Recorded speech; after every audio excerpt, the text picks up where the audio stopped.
Di samping iddah, yaitu masa di mana tidak boleh menikah, juga di masa iddah kita wajib melaksanakan iddah sekaligus ihdad. Apa itu ihdad? Ihdad adalah meninggalkan pakaian yang dicelupkan atau berwarna-warni. Baik pakaian, pokoknya sesuatu yang mencolok. Menggunakan sesuatu yang mencolok itu dilarang. Meninggalkannya disebut ihdad. Baik yang mencolok itu pakaian, wangi-wangian, minyak rambut, atau sifat mata dengan tujuan berhias, kecuali di malam hari bila dibutuhkan. Itu ihdad. Dan meninggalkan berpacar dengan henna atau waros. Waros ini sejenis tumbuhan yang dibuat untuk pacar. Pada muka biasanya, kedua tangan dan kaki, dan bukan pada anggota badan yang ditutupi pakaian. Anggota badan yang terlihat tidak boleh dipakein henna, tidak boleh. Terus juga hendaknya meninggalkan memakai perhiasan, baik emas, mutiara ataupun yang sejenisnya, meskipun perhiasan itu berupa cincin. Itu namanya ihdad. Apa hukumnya ihdad? Ini hukum berihdad adalah wajib. Hukumnya ihdad adalah wajib selama masa iddah bagi perempuan yang ditinggal mati suaminya. Nah, ihdad ini wajib dilaksanakan bagi yang ditinggal mati sama suami. Wajib hukumnya. Karena kalau pakai sesuatu yang mencolok berarti tidak menunjukkan sedih atas meninggalnya suaminya. Seperti itu. Terus sedangkan jika perempuan itu dicerai bain atau difasakh nikahnya sebab aib yang ada pada suami atau istri, ataupun terkena tolak roji, maka hukum berihdad menjadi sunnah. Bahkan sebagian ulama menyatakan sunnah bagi istri yang ditalak roji untuk berhias dan tidak berihdad apabila ia menginginkan suaminya tersebut kembali lagi, selama suaminya tidak menyangka bahwa ia berhias karena gembira atas perceraiannya. Jadi hukum ihdad, satu, hukumnya wajib. Bagi siapa? Bagi perempuan yang ditinggal mati sama suami. Dua, hukumnya ihdad sunnah. Bagi siapa? Perempuan yang dicerai bain atau roj'i. Hukum ihdad yaitu meninggalkan pakaian mencolok atau wangi-wangian yang mencolok, hukumnya sunnah. Kemudian yang ketiga, hukumnya makruh. Hukumnya makruh. Bagi siapa hukumnya makruh ini? Makruh hukumnya ihdad bagi perempuan yang mana kalau dia berhias maka suaminya akan kembali lagi sama dia. Bagi perempuan yang seperti ini ihdad makruh, karena dianjurkan bagi dia untuk berhias biar suaminya melihat kecantikannya dan balik lagi dijadikan istrinya. Kisahnya mau Ustaz. Naam, insyaallah. Barakallahu fikum. Itu ihdad. Paham ya? Ihdad itu apa bedanya sama iddah? Kalau iddah masa di mana perempuan tidak boleh menikah. Itu iddah. Wajib hukumnya. Melaksanakan iddah wajib hukumnya. Kemudian di samping iddah, perempuan yang dicerai atau tercerai juga wajib melaksanakan ihdad jika ditinggal mati oleh suami. Mafhum ya? Paham ya? Sudah. Itu bedanya ihdad sama iddah. Kemudian rumah atau tempat tinggal istri yang masih di masa iddah. Muncul persoalan ketika seorang perempuan dia dicerai kan dia sudah tidak memiliki rumah. Terus bagaimana urusan rumah ini? Nah, ini kita bahas. 1. Wajib adanya tempat tinggal bagi setiap istri yang masih di masa iddah.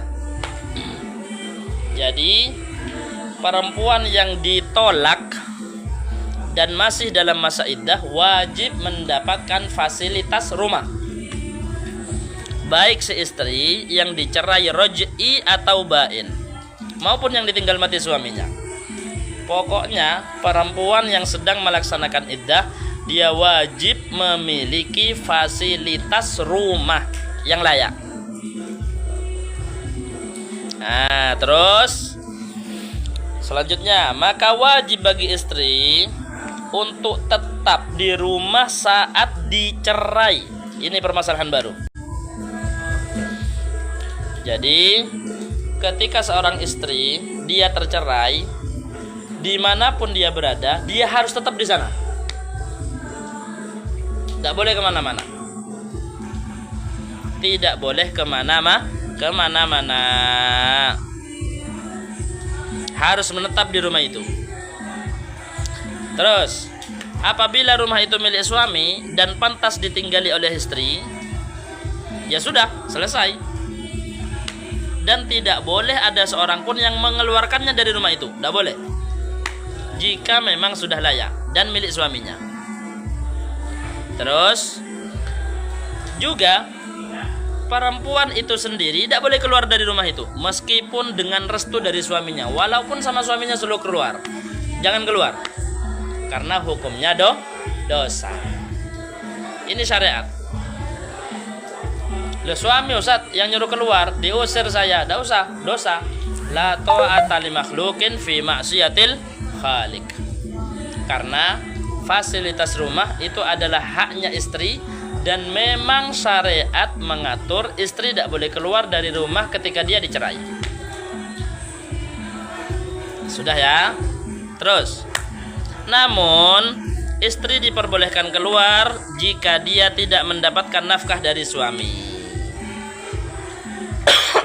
Perempuan itu di masa iddah tidak boleh keluar rumah kecuali jika dia tidak mendapatkan nafkah dari suami. Seperti istri yang ditinggal mati oleh suami dan istri yang dicerai bain dan tidak hamil, boleh untuk keluar dari rumah tersebut dikarenakan keadaan mendesak atau darurat. Kan darurat sudah. Ya kalau umpamanya tidak keluar, tidak kerja, tidak makan, suaminya sudah mati.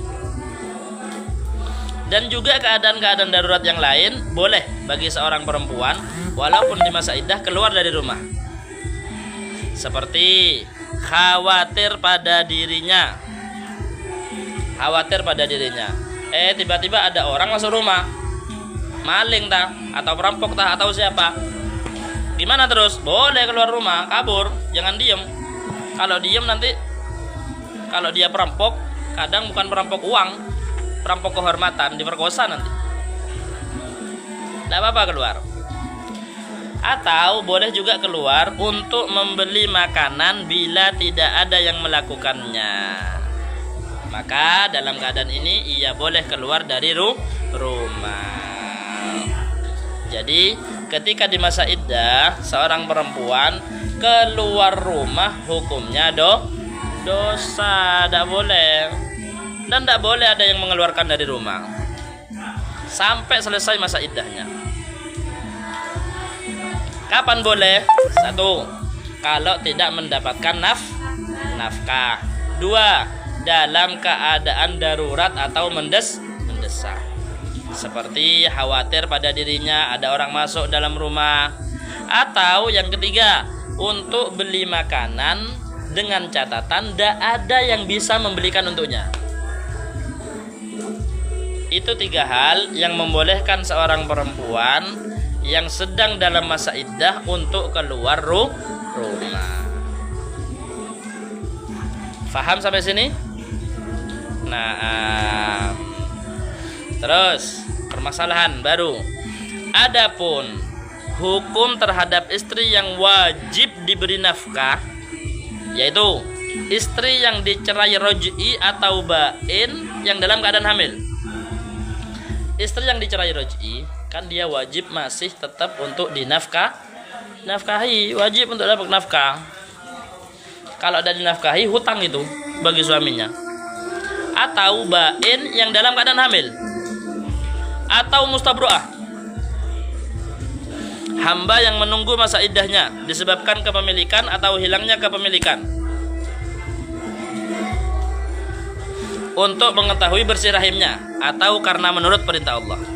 Seorang budak ketika dia dimerdekakan atau dicerai, dia juga wajib melaksanakan iddah untuk mengetahui rahimnya itu bersih atau enggak. Ketika masa itu wajib untuk diberi nafkah. Lah gimana hukumnya? Kalau yang dicerai seorang perempuan yang masih wajib diberi nafkah dan dikasih nafkah sama suaminya, mantan suaminya. Gimana? Perempuan yang seperti ini tidak boleh keluar rumah kecuali bila dapat izin dari suami atau karena darurat, sebagaimana hukumnya sebagai seorang istri. Kalau dia seseorang perempuan ditolak roj'i, kan dia wajib satu, melaksanakan iddah. Kemudian dua, dia tidak boleh keluar rumah. Tapi kalau dia wajib untuk dinafkahi dan masih dikasih nafkah, ya sudah, dia tidak boleh sama sekali untuk keluar rumah. Tidak boleh sama sekali untuk keluar rumah. Beda dengan hukum yang tadi. Yang tadi kan kalau tidak dinafkahin berarti dia boleh untuk keluar rumah ketika dalam keadaan darurat, ketika untuk cari nafkah, kerja, boleh. Khawatir atau beli makanan ketika tidak ada yang bisa membelikan. Sudah wis. Ini permasalahan ihdat. Jadi ihdat itu artinya tidak boleh menggunakan sesuatu yang mencolok. Satu. Dua, artinya ihdat adalah diam di rumah ketika dicerai. Itu gampangnya sudah. Itu ihdat. Walaupun sebenarnya kalau di kitab dibedakan ya, hukum menempati rumah ketika dicerai hukumnya wajib. Itu hukum yang khusus, tidak dimasukkan ke ihdat. Cuma lebih gampangnya ihdat itu dua. Satu, tidak boleh menggunakan sesuatu yang mencolok. Dua, tidak boleh keluar dari rumah. Paham ini ya? Sampai sini ada pertanyaan tentang masalah iddah, tentang masalah ihdat sebelum kita masuk di dalam pembahasan ar-radha, babur radha, bab yang menerangkan tentang menyusui. Apa hukumnya menyusui? Sampai kapan? Mulai kapan? Siapa yang bertanggung jawab? Sebelum kita masuk dalam pembahasan ar-radha. Nah, sampai sini visual. Ada pertanyaan? Ada? Apa? Naam.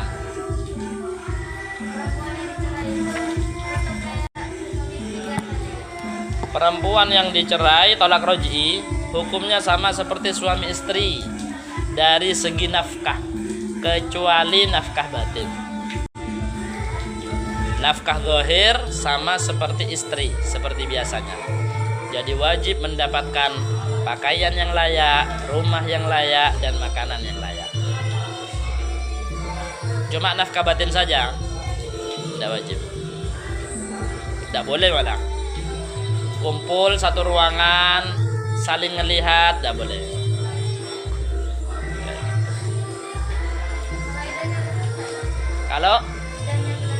Kalau iddahnya sudah selesai, orang lain sudah minah. Hukumnya orang lain. tidak wajib dinafkahin. Ya orang lain sudah, hukumnya orang lain sudah, seperti orang lain, seperti belum pernah menikah. Kalau iddahnya sudah selesai, seperti itu. Nah, ada lagi? Ada pertanyaan?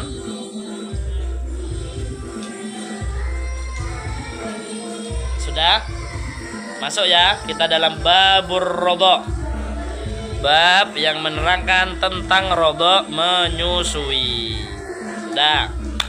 Rodok menyusui dalam syariat menurut bahasa adalah menghisap tempat susu beserta meminum susunya. Itu rodok. Menghisap dan meminum susunya itu disebut rodok. Bisa tanya enggak Ustadz? Bisa. Fadhal. Cuma kalau Ustadz belum lihat, ketika lihat ditulis lagi ya. Takut tenggelam, ada di atas. Sudah ya, itu secara bahasa. Menurut syariat, yang dianggap rodok ini adalah, menurut syariat, sampainya susu seorang perempuan dari Bani Adam yang tertentu ke dalam perut anak kecil dengan cara tertentu. Yang penting sampainya susu. Tidak harus nyusu langsung, tidak. Yang penting susu seorang perempuan nyampe ke dalam perut anak kecil dengan cara yang tertentu. Nah, ini disebut rodok secara syariat.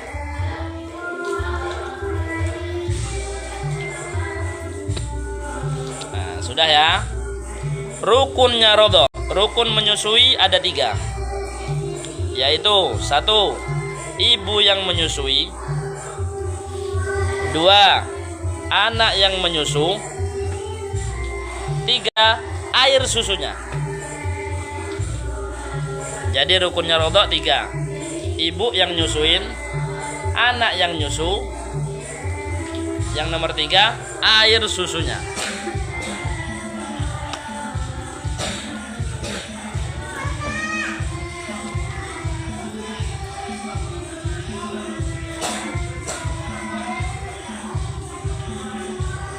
Nah,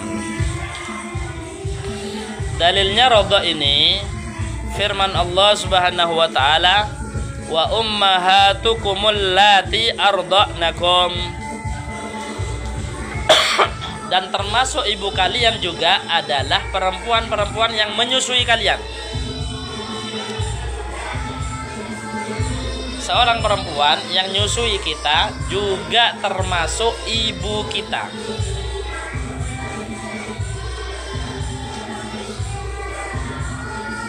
Kok bisa Ustadz? Ya, karena susu itu kan anggota badannya perempuan, ada dalam badannya. Ketika susu itu masuk ke seseorang, nah berarti juga termasuk darah dagingnya perempuan ini ada dalam ini, ada anak ini, ada dalam ini. Makanya dia menjadi anak susu. Seperti itu.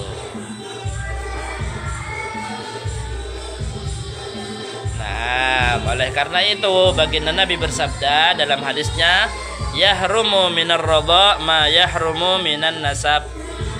Diharamkan menjadi mahram karena susuan semua yang menjadi mahram dari segi nasab.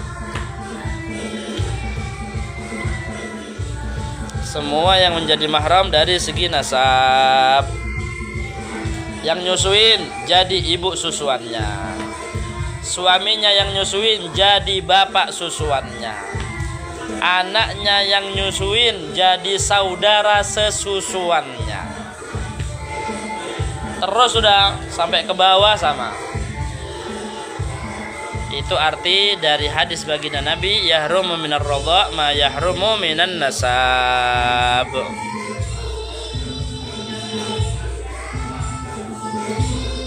Nah, Dan disebutkan dalam kalam hikmah, ar-radha wal biqa yughayyiranit tiba. Ada dua hal yang bisa merubah wataknya seseorang. Ada dua hal yang bisa merubah wataknya seseorang. Wataknya aslinya keras, tapi bisa berubah menjadi lembut. Atau sebaliknya, wataknya aslinya lembut, tapi bisa berubah jadi keras. Gara-gara salah satu dari dua hal ini. Apa itu? Satu, ar-radha, susuan. Yang kedua, al-biqa, lingkungan. Susuan dan lingkungan bisa merubah tabiat seseorang atau watak seseorang. Ya, pertanyaannya ada di mana?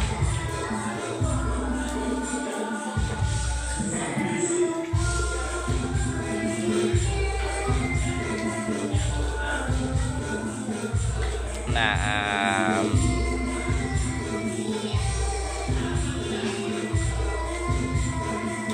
sudah. Ayo kita lanjut. Ma yushtaratu fir radha. Syarat-syarat hukum susu menyusui. Syarat-syarat hukum susu menyusui.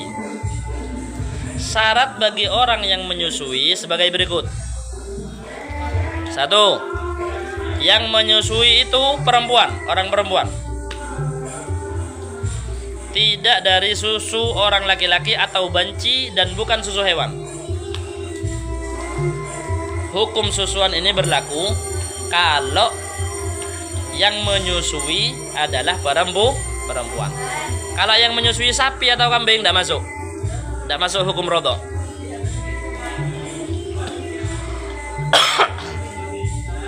Jadi tidak ada kambing ibu susuan, tidak ada. Dua, orang yang menyusui berusia lebih kurang 9 tahun komariah. Yang menyusui perempuannya berusia lebih kurang 9 tahun komariah, bukan hijriah, bulan hijriah. Komariah bulan hijriah. Jika belum sampai umur 9 tahun, maka tidak terjadi hubungan mahram. Kok gak keluar pertanyaan saya? Loh. Coba ditulis, Mas Muhammad. Coba, mana? Pertanyaannya apa? Nah, itu nomor 2 ya. Yang menyusui minimal umurnya 9 tahun. 3. Waktu menyusui adalah selama dia masih hidup atau bernyawa dalam kehidupan yang mustaqirrah, jelas.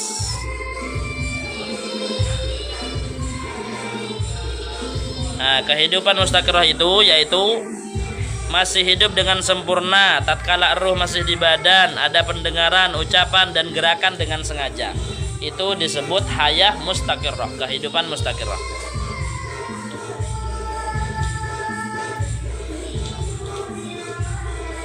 Jadi ketika hidup, kalau nyusu ke orang yang sudah mati, perempuannya mati, apakah bisa jadi ibu susuan? Tidak bisa. Harus dalam keadaan hidup. Kedengar kalian? Kedengar ya? Nomor 4. Anak yang menyusu hendaknya bernyawa dalam kehidupan yang mustaqirrah. Sama, harus yang nyusu juga hidup dengan usia di bawah 2 tahun lah. Yang menyusu masih belum berumur 2 tahun. Ya kalau yang nyusu sudah lebih dari 2 tahun, Ustadz gimana Ustadz? Saya jadi ibu rodoknya suamiku apa enggak Ustadz? Loh apa? Oh iya nyusu terus Ustadz. Iya jadi rodok enggak kena. Tidak jadi anak susuan enggak. Karena sudah lebih dari 2 tahun. Terus nomor 5, menyusuinya 5 kali susuan yang berbeda. Jadi nyusunya sampai 5 kali. Tidak ada pengaruh bila kurang dari 5 kali ataupun bila ada keraguan di antara kelima kali susuannya. Jadi harus yakin nyusunya si anak sampai 5 kali. Gak bisa Ustadz. Kok bisa ya? Pertanyaan nulis itu bisa, nulis gak bisa. Gantiin Amina. Nah,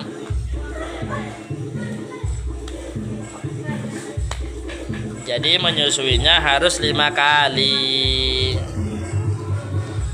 Kenapa kau ketawa kau? Apa kata Maisaro? Apa sudah nyusuin tak Maisaro tak? Sudah menyusui Maisaro?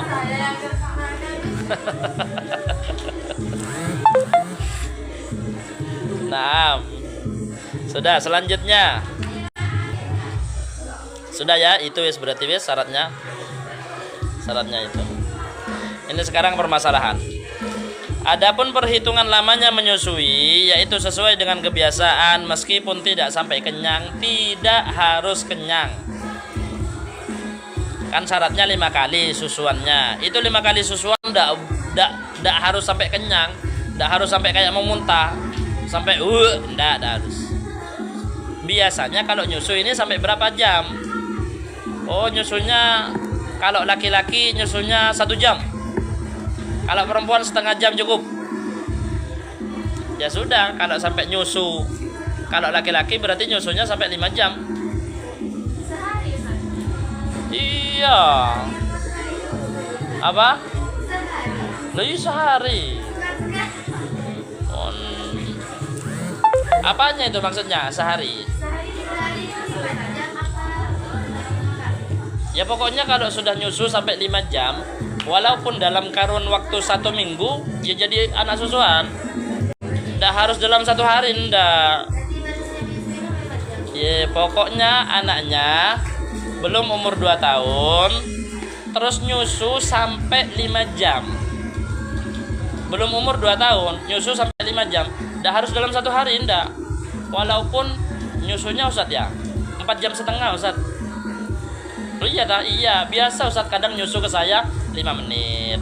Kadang nyusu 5 menit, kadang nyusu 5 menit. Biasanya 1 jam. Dan terus sampai kapan? Nyampe 5 jam. Besok Ustadz kalau dia nyusu lagi 2 kali 10 menit, maka nyampe 5 jam. Jadi anak susuan. Paham ya? Paham ya? Nah, yang penting nyusunya sampai 5 kali susuan normalnya. Paham ya? Sudah. Permasalahan baru. Seandainya sang bayi berhenti menyusu karena berpaling, atau ibu susunya memutuskan karena ada pekerjaan yang lama, lalu kembali menyusui, maka dihitung 2 kali menyusu. Dihitung menyusu 2 kali kalau sudah berhenti lama, atau si bayi sudah berpaling nyusu, habis itu enggak sudah wis. Lah, ketika seperti itu sudah, itu dianggap 1. Nanti kalau nyusu lagi susuan kedua seperti itu. Lanjut.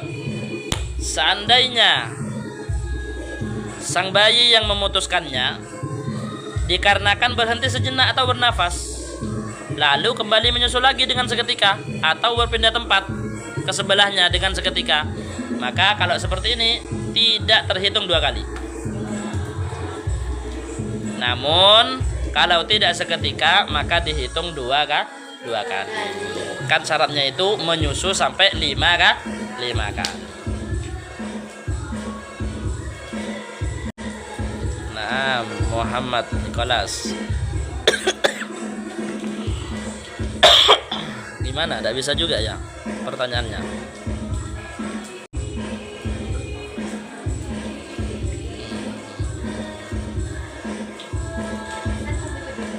Apa? Mafhum ya? Ayo, permasalahan baru. Begitu juga tidak dihitung 2 kali jika ibu susunya memutuskan susuannya karena ada pekerjaan sejenak dan kemudian kembali menyusui. Tidak dihitung 2 itu, dihitung 1. Hukum asap sate babi. Hukum dukhon ya, hukum dukhon. Asap itu tidak berpengaruh di dalam kenajisan. Asap tidak berpengaruh, tidak menajiskan. Kalau cuma hanya sekedar asap.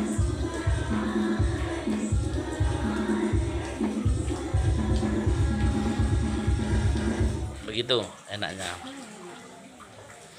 Ya walaupun ada sih untuk hati-hati. Ya kalau umpamanya asapnya itu banyak sampai merubah salah satu sifat warna atau bau, itu najis. Hukum najasah ya, hukum najis.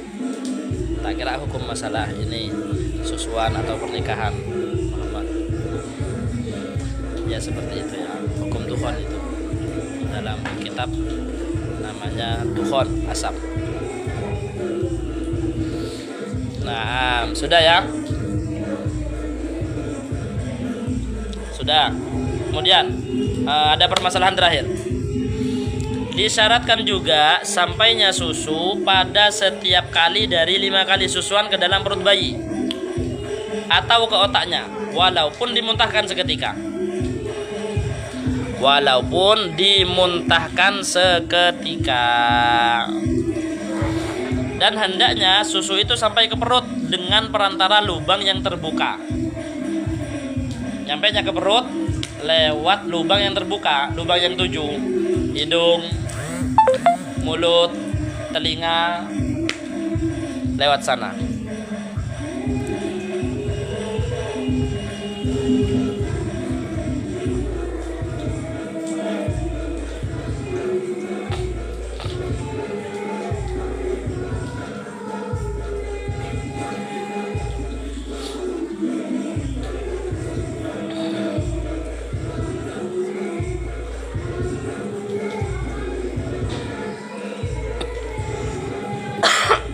Ya seperti itu.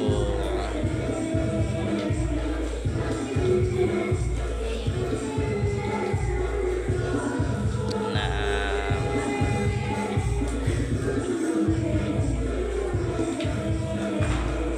alas. Sudah. Sampai sini ada pertanyaan. Siapa? Wilda. Naam.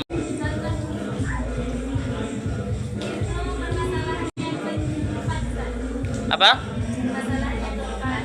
Permasalahan yang keempat. Apa itu?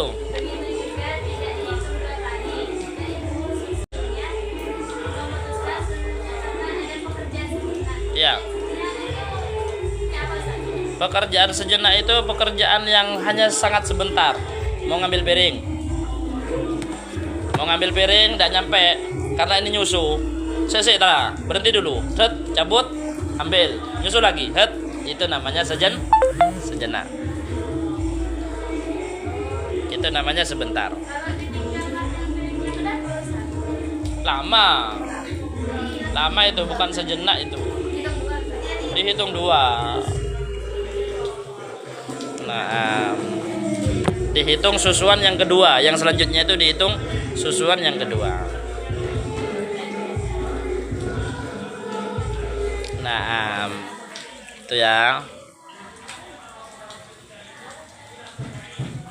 Masih ada ini. Siapa yang tadi nanya sudah?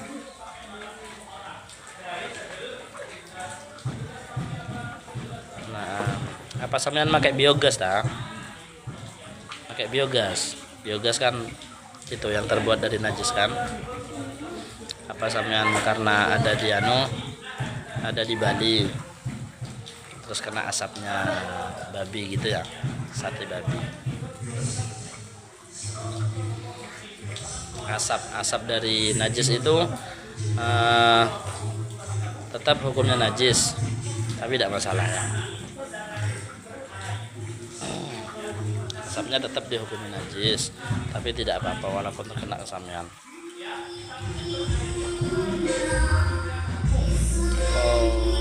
Oyasu. Apa itu? Oyasu.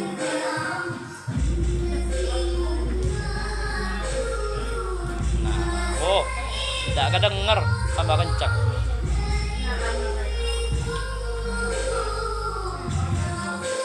Satu Sunan ngajar tapi. Oh, ada jam di sini. Oh, pas.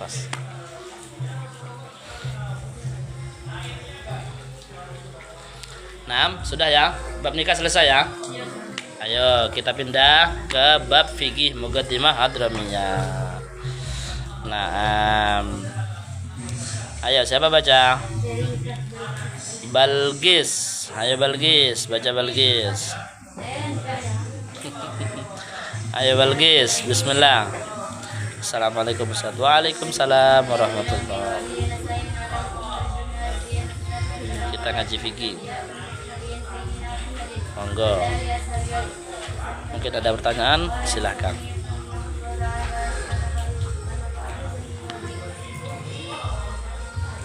Amin. Naam. Ya. Faslun fi izalatin najasati. Fasal membahas, masih kita di dalam pembahasan cara menghilangkan najis. Nah, kok telat datangnya? Kenapa? Siapa? Waisara. Ngajar di Banat Ustaz. Iya, ngajar di Banat. Siapa ini? Ayu Fida. Ada yang kenal? Anak Banat? Dulu. Oh, alumni. Iya, ngajar di Banat Ustaz. Setiap Sabtu jam 10:30 ikuti live-nya Ustaz. Insyaallah. Selama ada baterainya, HP-nya Ustaz tak live. Sabtu 10:30. Assalam. Waalaikumsalam. Waalaikumsalam. Ya. Cara menghilangkan najis. Nah, ayo terus lanjut. Mana ini? Wa ma tanajjasa bi bauli sabiyin. Baik, berarti kita sekarang dalam pembahasan cara menghilangkan najis mukhaffafah. Sudah lewat. Gampangnya, najis itu ada 3. Ada najis mughalladhah, ada najis mukhaffafah, ada najis mutawassithah. Najis mughalladhah najis berat. Najis mukhaffafah najis ringan. Najis mutawassithah najis sedang. Nah, sekarang kita dalam pembahasan najis yang ringan. Najis yang ringan itu adalah air kencingnya anak laki-laki yang belum makan selain susu dan belum berumur 2 tahun. Dan belum berumur 2 tahun. Itu najis mukhaffafah.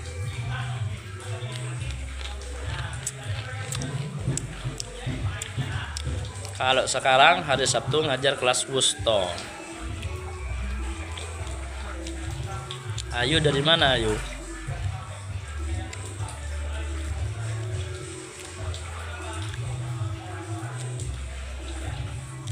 Dah, itu ya najis mukhaffafah. Terus, wa ma tanajjasa bi bauli sabiyin. Jika ada sesuatu yang menjadi mutanajis. Menjadi mutanajis berarti kesentuh atau terkena najis. Itu menjadi mutanajis. Jika ada sesuatu yang menjadi mutanajis bibauli sobiyin karena air kencingnya anak laki-laki. Terus lanjut Balgis. Dengan catatan lam yat'am ghairul laban, belum makan, belum mengkonsumsi selain susu.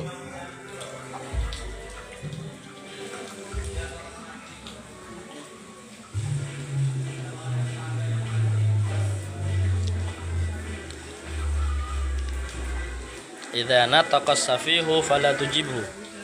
Jika ada orang bodoh yang ingin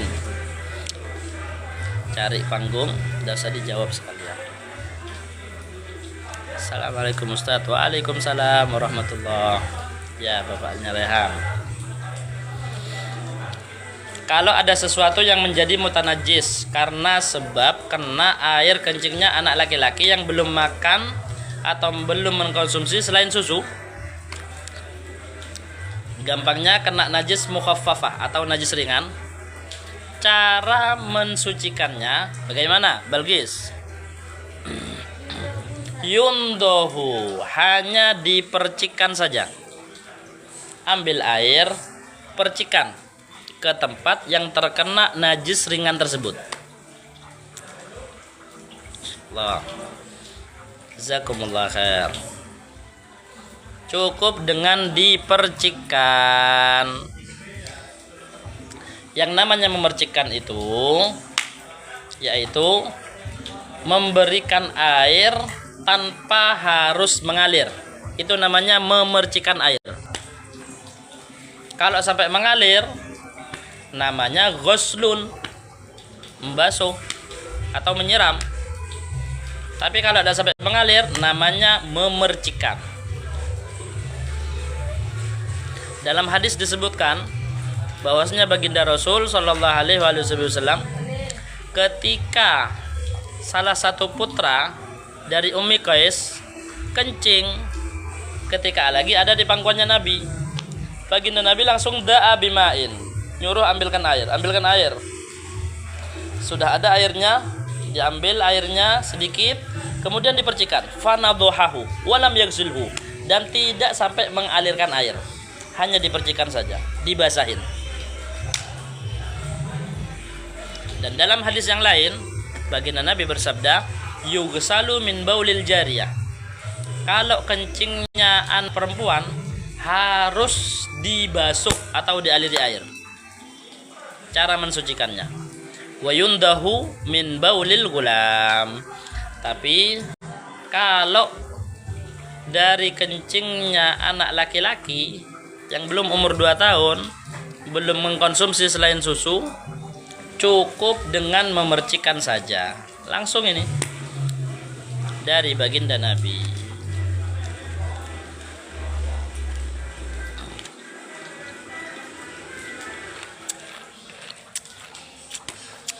Sama-sama anak kecil.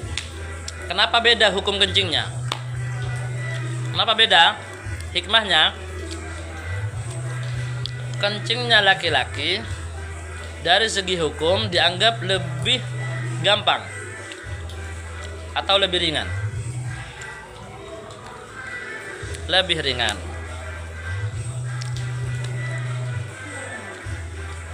Lebih ringan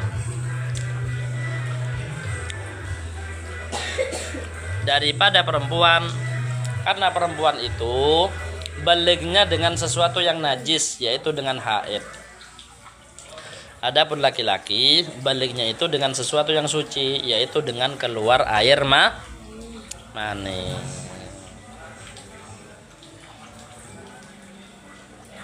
Yaitu dengan keluar air mani. Suci hukumnya air mani itu. Nah, yang penting harus murni ya, air kencing dari anak laki-laki yang belum mengkonsumsi selain air susu. Kan memang dianjurkan anak laki-laki itu, semua bayi dianjurkan semua bayi itu disusui sampai berumur 2 tahun. Nah, seperti itu. Terus lanjut. Nah, kemudian kita sekarang masuk di dalam pembahasan cara mensucikan dari najis yang sedang. Umumnya najis hukumnya sedang.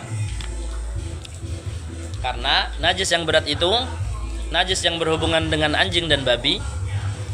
Najis yang ringan adalah kencingnya anak laki-laki bayi belum berumur 2 tahun, belum mengkonsumsi selain air susu. Selain dari keduanya, hukumnya najis yang sedang.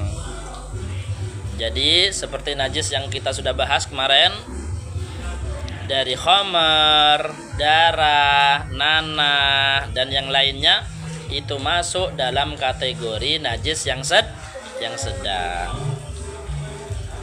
Nah, waalaikumsalam warahmatullahi. Vivi cantik. Apa Vivi ini? Vivi yang kemarin zuat? Iya, Vivi yang kemarin zuat Vivi Rawa Tengah ini. Tidak jawab sih Vivinya. Iya Ustaz. Oh iya. Loh kok yang jawab tapi kok Zakia? Siapa Zakia? Siapa? Iil. Iil ini istrinya Hakiki ya? Oh, Zakia namanya.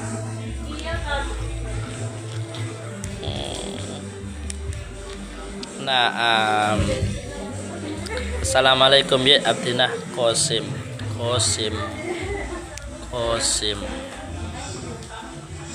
Kalau painten. Waalaikumsalam warahmatullahi wabarakatuh. Kosim Kak Dima nih Kak. Kosim Bromo. Kenapa Kosim Kak Dima? Nah, sudah. Lanjut. Balgis. Wa ma tanajjasa bi ghairi dzalik. Kalau ada sesuatu yang menjadi mutanajjis, berarti terkena najis. Sesuatu yang terkena najis namanya mutanajjis.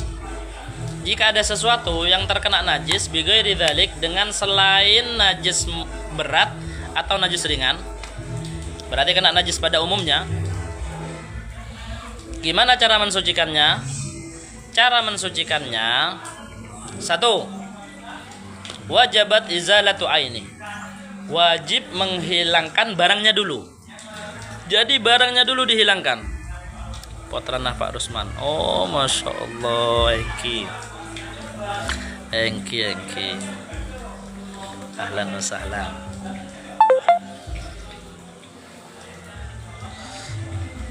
Jadi kalau ada sesuatu yang terkena najis, yang wajib pertama kali kita lakukan adalah menghilangkan barangnya. Barangnya hilangin dulu. Diambil. Kalau kencingnya kucing, contoh, ya kita keringin. Ambil kain, keringkan dulu, hilangkan. Lantainya hukumnya mutanajis, dan kainnya yang buat ngelap hukumnya juga mutanajis. Hadir Ustaz Muhammad Faiz.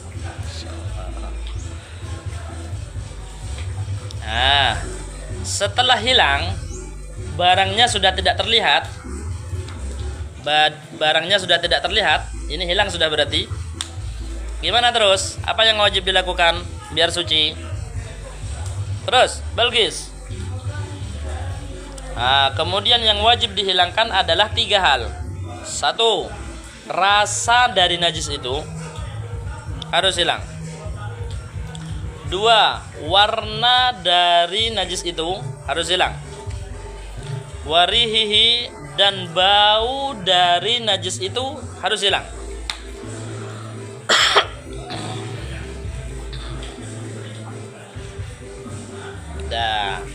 Jika 3-tiganya sudah hilang, rasanya, baunya, warnanya sudah tidak ada, maka barang tersebut dihukumi suci. Insyaallah, jazakumullah khair. Barang tersebut dihukumi suci. Jadi kalau ada najis, langsung buat contoh sudah. Umpamanya ini adalah air kencing, taruh di lantai. Lantainya basah. Ambil tisu kita. Ambil tisu, dibersihkan. Sesudah dibersihkan, lantai ini hukumnya tetap mutanajis, dan tisu ini mutanajis.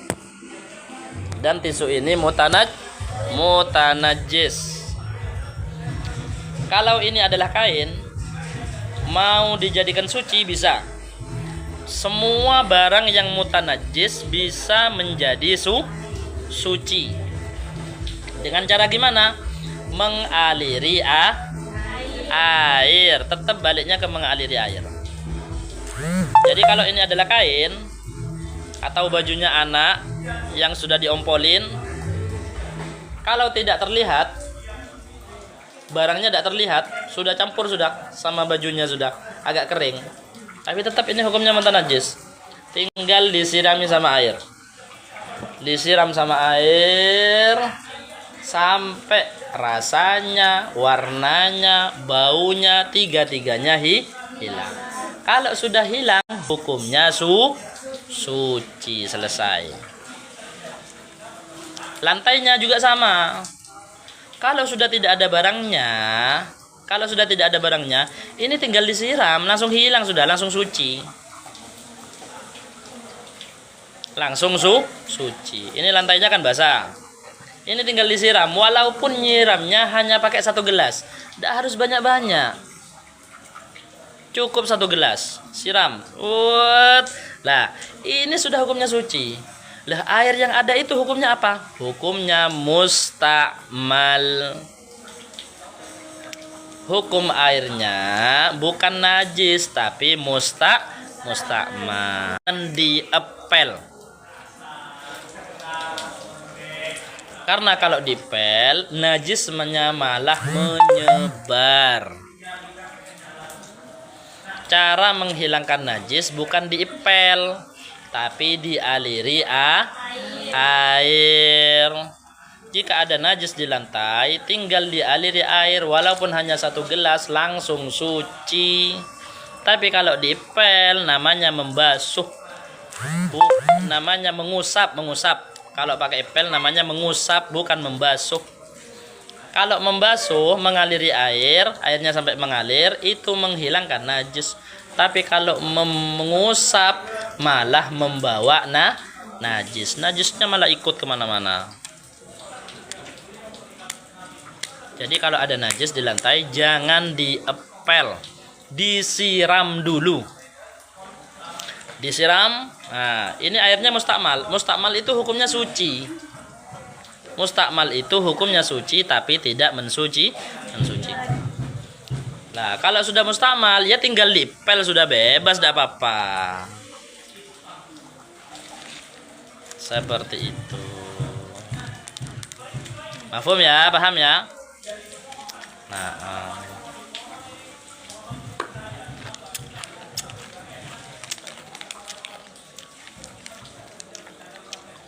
begitu cara menghilangkan najis. Nah, sampai sini ada pertanyaan dulu.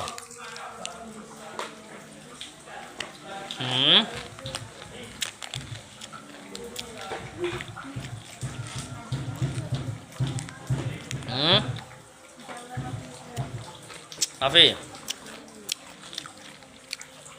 tidak ada pertanyaan. Sulit mau buat pertanyaannya. Apa? Kenapa?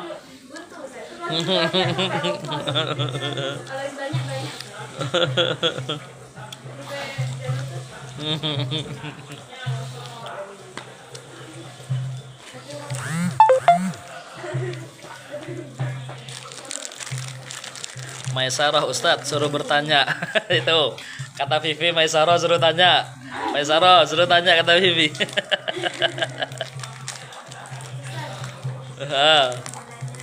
Apa? Kalau ada tomiceng kering, dibuang nggak apa-apa. Tomiceng kering langsung dibuang, tidak apa-apa. Apanya? Bajunya? Lantainya. Boleh, terserah. Kalau tempatnya dibiarin, ya berarti tetap hukumnya mutanajis, kan bekasnya tomiceng. Jadi kalau sholat jangan sholat di sana, tinggal gitu aja. Aslinya tidak wajib untuk dibasuh, untuk disucikan. Yang penting tidak dijadiin tempat sholat.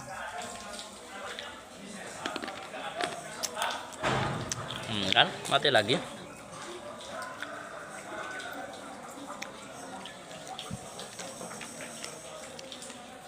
Assalamualaikum, maaf sampeyan ya Yus ya, engki leres. Allah.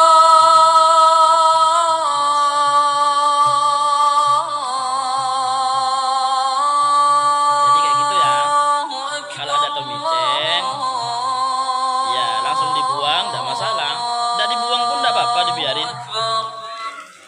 Yang penting jangan sholat di sahabat.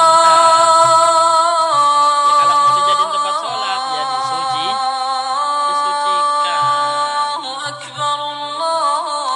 Kayak gitu. Kan ini permasalahannya bagaimana cara mensucikan. Kalau mau mensucikan. Asyhadu an la Menghilangkan najis itu hukumnya wajib jika najisnya di badan kita. Menghilangkan najis, maaf Ustadz, anak Usto nambah Ustadz. Asyhadu an la Ya kan? Enggak kurang, ada Vivi. Vivi datang. Taklim Vivi. Minta antar ke suaminya. Suaminya tapi taklim lagi. Asyhadu Sama anna suaminya. Sambil duduk sambil taklim ya. Muhammadar Rasulullah. Ya gimana kan suami istri masih baru. Waalaikumsalam warahmatullahi. Asyhadu Adzan, jawab adzan. anna Muhammadar Rasulullah.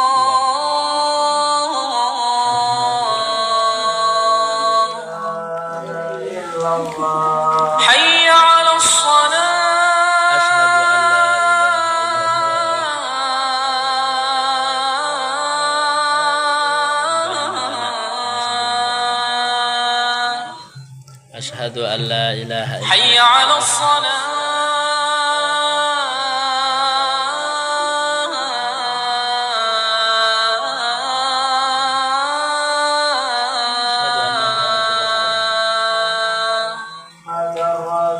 Salam dari Pak Sultan. Hayya 'alal Oh, falah.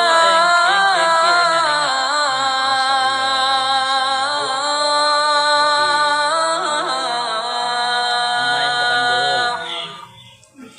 La haula wala quwwata Hayya 'alal falah.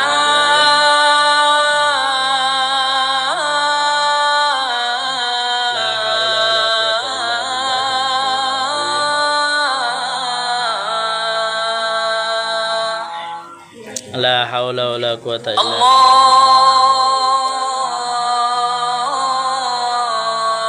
Allahu akbar.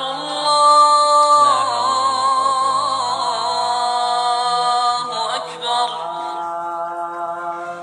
La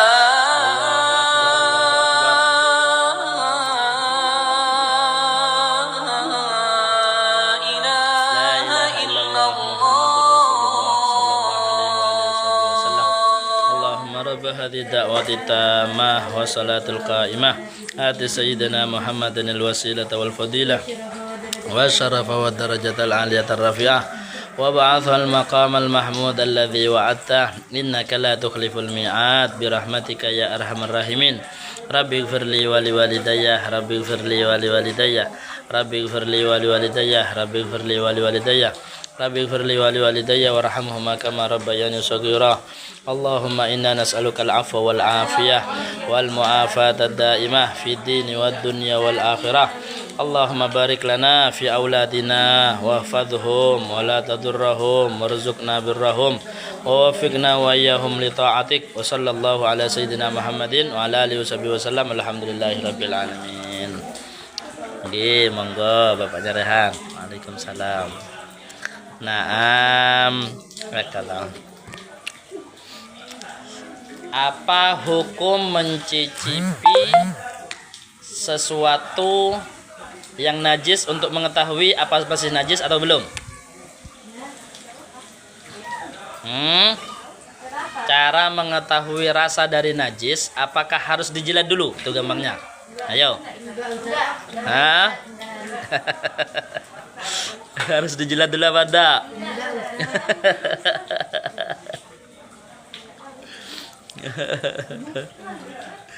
Tidak harus dicicipi, tidak wajib.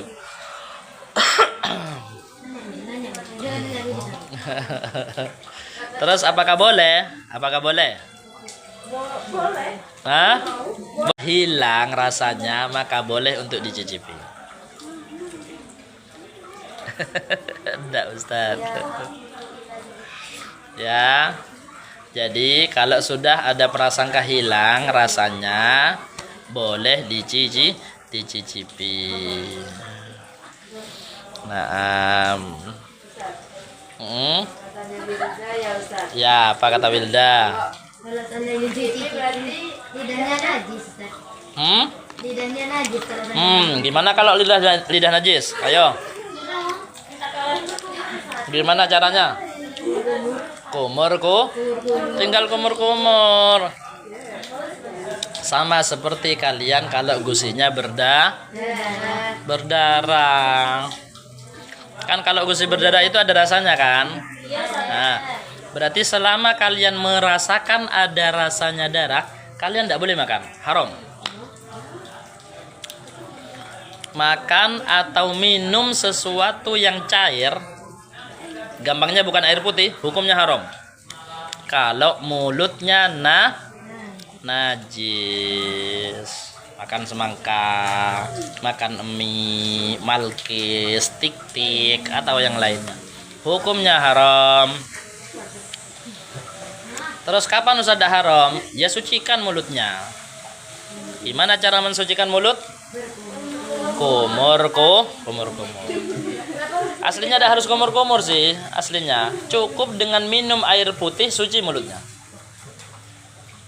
Karena sudah dialiri sama air. Yang penting airnya mengalir di mulutnya dengan minum sudah suci sudah. Yang penting tidak ada rasa darah. Kalau masih ada rasa darahnya, oh berarti najis, tidak boleh makan. Paham ya? Nah, kenapa? Hukum air yang ditelan Ustaz. Hukum air yang ditelan. Air kalau sudah mensucikan hukumnya mustakmal. Mustakmal itu hukumnya suci. Air yang mustakmal hukumnya suci. Pertanyaan dari Vivi. Sambil barengan sama suami. Ada yang kiri? Siapa? Oh, Maisaro. Mau cepetan Maisaro, nyusul.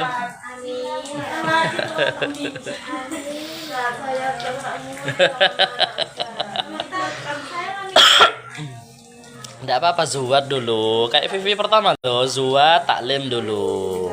Tambah semangat malah kan. Ayo lanjut. Lanjut apa pertanyaan ini? Ada pertanyaan? Oh, cerita malah. Di banat ini Ustaz. Iya, Fadila. Siapa Fadila? Fadila mana wes ya, lupa Ustaz. Ayo ada pertanyaan. Ayo, kalau ada pertanyaan lanjut kita. Ayo.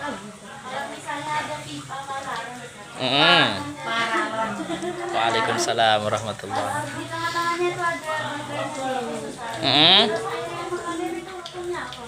Air yang mengalir di paralon. Oh, ada najisnya. Oh. Kok bisa ada bisa? Ya harus diambil itu najis nanti. Apa? Kan kalau air yang mengalir sudah kita bilang kan hukumnya adalah hukum jariyah. Walaupun yang ngalir banyak tapi dilihat jariyahnya, gelombangnya. Kalau gelombangnya itu sedikit ya dihukumi air sedikit. Kalau gelombangnya banyak besar sampai 2 kolah baru dihukumi air banyak. Ya. Kenapa? Iya ada apa-apa. Siapa? Asfia, iya Asfia, sana Asfia. Kok tidak bersuara sendiri Asfia? Bangun tidur Asfia. Paling kenceng suaranya izin lewat orang. Boy, sakit tenggorokannya suaranya masih menggelegar gitu. Assalamualaikum, ini Dini Ustadz. Oh Dini, namanya Fadila. Anak umbulan, naam. Ingat lupa Ustaz. Sudah zuat Dini. Kalau sudah zuat main-main ke rumah biar Ustaz tidak lupa. Bilang juga sama alumni-alumni, kalau sudah zuat main ke rumah, kan sudah ada suaminya, biar Ustaz tidak lupa. Ya kalau kelamaan tidak ketemu, tidak nyapai, tetap lupa.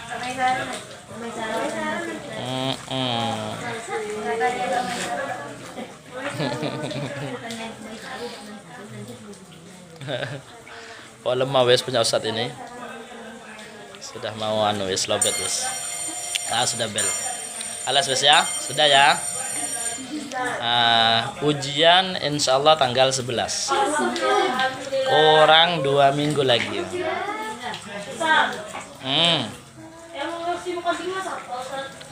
Yang ngoreksi mukadimah? Siapa ya, lupa Ustaz?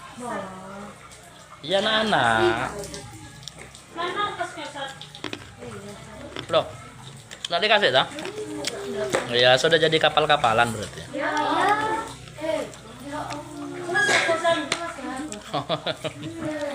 Ya sudah dulu ya. Alas wes darusnya. Nah. Apa? Mama minta doa Ustaz. Apa? Doa apa? Mau berhenti katanya. Ya Tamai Saro. Kenapa? Apa? Ada yang minta sudah? Lihat terus kenapa berhenti? Apa? Apa hanya cari pengalaman baru, Mas Saro? Problem katanya. Mau ngarik ada problem. Mau ngarik. Problem apa? Ekonomi tak? Biasanya kalau sudah berhenti tapi tidak diminta, biasanya ekonomi gitu bilangnya. Enggak, problem yang lain. Paling ada yang minta Mas Saro itu. Enggak tak? Iya kamu udah keburu, calonnya keburu.